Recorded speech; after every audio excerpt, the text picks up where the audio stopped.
sa problema na yon.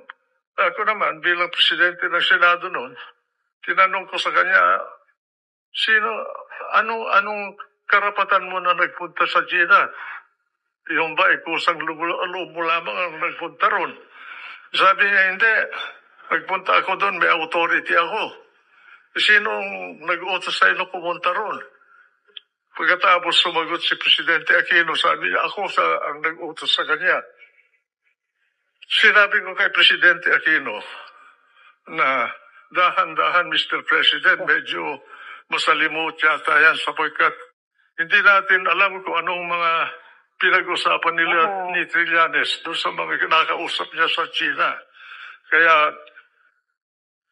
mag-iingat tayo. Pagkatapos noon, si Secretary Del Rosario, binigyan ako ng sulat ni Ambassador Pridi natin sa China na nagre-reklamo na itong si Trillanes ay binabypass siya. Yung pala, si Trillanes pasok at labas sa China na tila hindi na dumadaan sa immigration dahil inuutusan yata siya ni Presidente Aquino.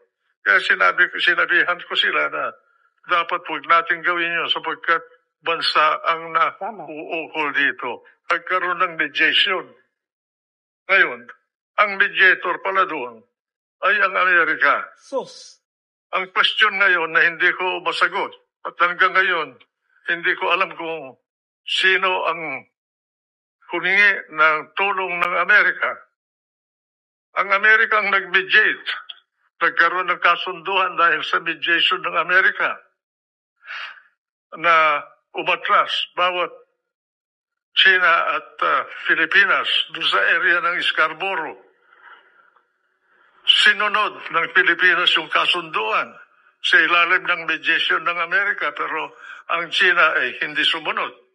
Ngayon, ang question ko, kung ang Amerika ang naging mediator, unang question, sino ang humingi ng tulong ng Amerika?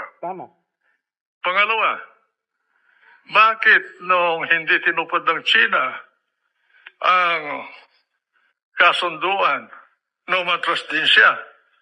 Bakit hindi man lang pinagsabihan ng Amerika ang China na tuparin niya yung kasunduan?